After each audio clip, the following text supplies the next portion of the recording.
abraço a você, caro amigo internauta, nossa gratidão por estar aqui mais uma vez acessando o nosso vídeo, que você também pode assistir pelo site da Editora Chico Xavier, que é o www.editorachicoxavier.com.br.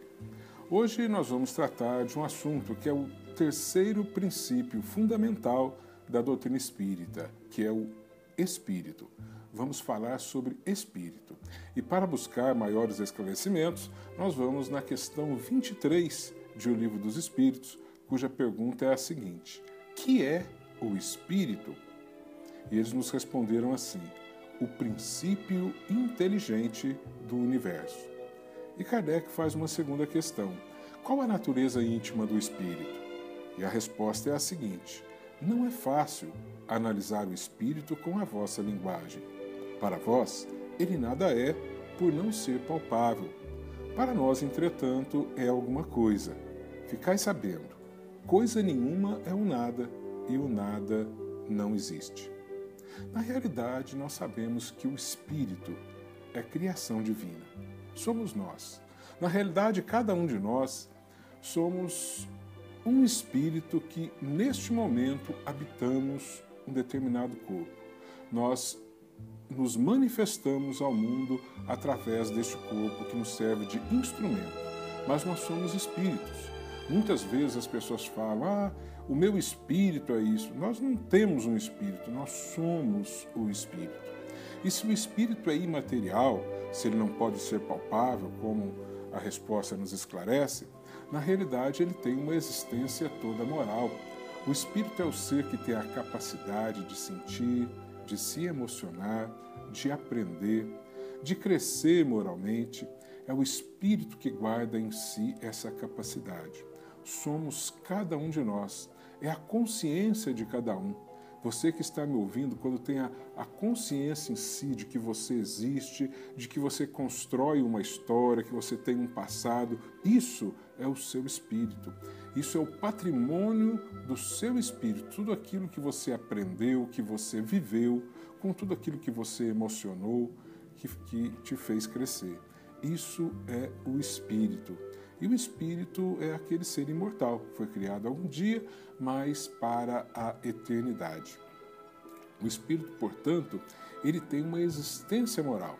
E em razão da sua capacidade de sentir, de externar emoções, ele tem uma capacidade muito grande de movimentar energias através dos seus pensamentos, através dos sentimentos e emoções que ele consegue externar de si mesmo. Energias que manifestam-se de uma forma muito objetiva no mundo material. O pensamento, o sentimento, são energias que estão manifestando e que estão movimentando, de fato, o mundo material em que nós vivemos. Na questão 27, Allan Kardec faz a seguinte pergunta para os espíritos: há então dois elementos gerais do universo, a matéria e o espírito? E os espíritos responderam assim. Só o início, que é o que é objeto da nossa questão. Sim, eles responderam. E acima de tudo, o Criador, o Pai de todas as coisas. Então, Deus é quem criou a matéria e Deus criou o espírito. Existe no universo os elementos de ordem material, que é a matéria. Existe o espírito, os elementos de ordem inteligente, que é o espírito que somos nós. Enquanto espíritos, cada um de nós fomos criados por Deus. Segundo a questão 115 de O Livro dos Espíritos, cada um de nós foi criado simples e ignorantes. E buscamos o cumprimento de uma missão através de uma jornada, através de uma caminhada para atingirmos a nossa felicidade, a nossa evolução moral e espiritual. Então, a todos ele nos deu, nos criou da mesma forma, sem nenhum privilégio. Não há diferença na criação, como também não haverá diferença lá na chegada. Jesus nos disse: das ovelhas de meu Pai, nenhuma se perderá. Todos chegaremos lá à felicidade. O caminho, no entanto, é o caminho evolutivo, que é traçado pela individualidade de cada um, já que todos nós buscamos a evolução através de uma lei que é a lei do livre-arbítrio. Cada um de nós tem as suas próprias escolhas a fazer, que são respeitadas, mas, pela lei do livre-arbítrio, nós temos a lei de causa e efeito. Sobre cada escolha que escolhemos lá, temos as nossas responsabilidades. Vamos escolher os frutos. Frutos bons quando as escolhas forem boas, mas também os frutos negativos quando as nossas escolhas forem equivocadas. De forma que, pela lei do livre-arbítrio, nós escolhemos. Pela lei de causa e efeito, nós escolhemos os frutos. E esses frutos, muitas vezes, ou quase sempre, são a causa efetiva das dificuldades por que passamos, dos sofrimentos que vivenciamos, porque são instrumentos da lei divina para o nosso aprendizado.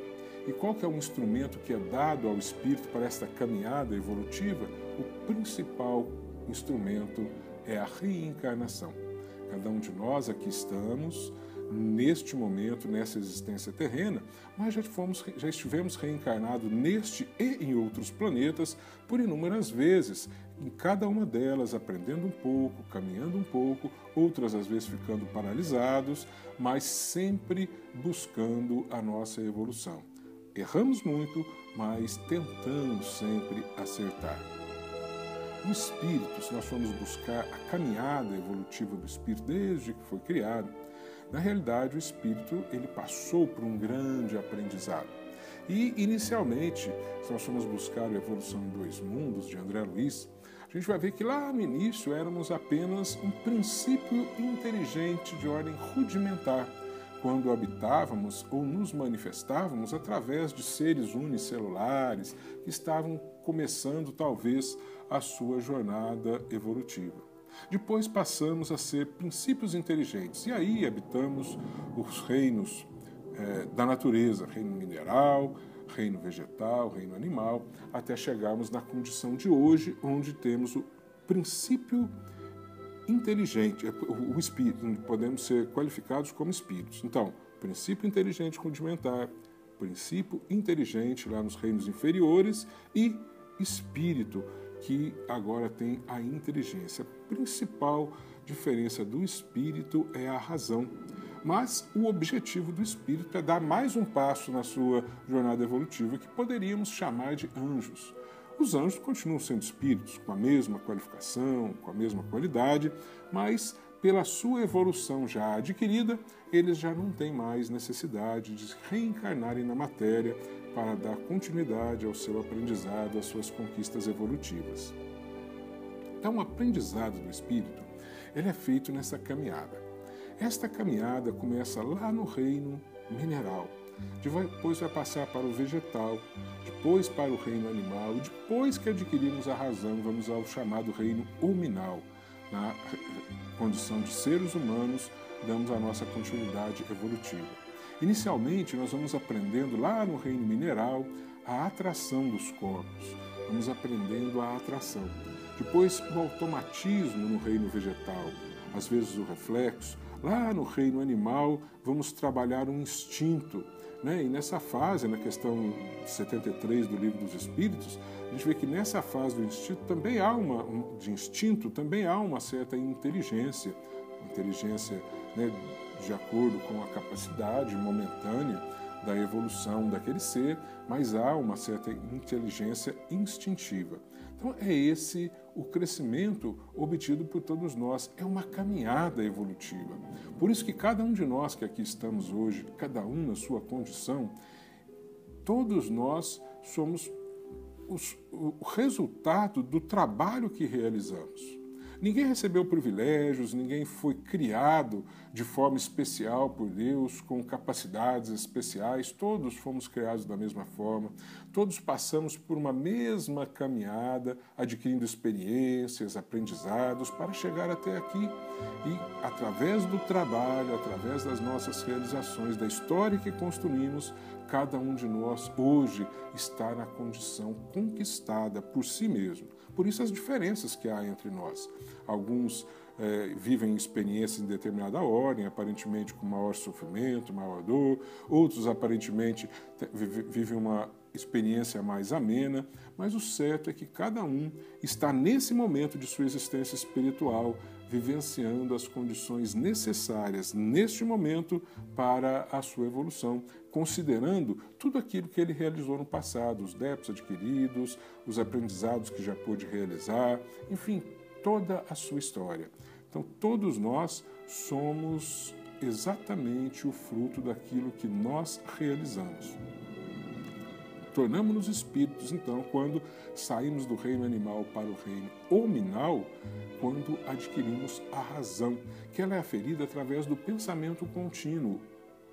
E através do pensamento contínuo nós podemos ter o raciocínio e poder exercer o livre-arbítrio, fazer as próprias escolhas, porque lá no reino animal o livre-arbítrio não está presente, porque não há uma consciência, não há um pensamento contínuo que possa proporcionar ao animal as escolhas do aquilo que deve aprender, do que deve realizar, de como deve ser a sua vida.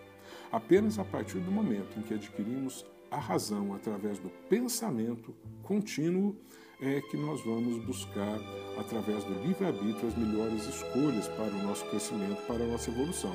E vamos poder, a partir daí, então, começar a evoluir em dois caminhos: a evolução racional, da inteligência, e a emocional, a questão dos sentimentos, das emoções que nós vivenciamos.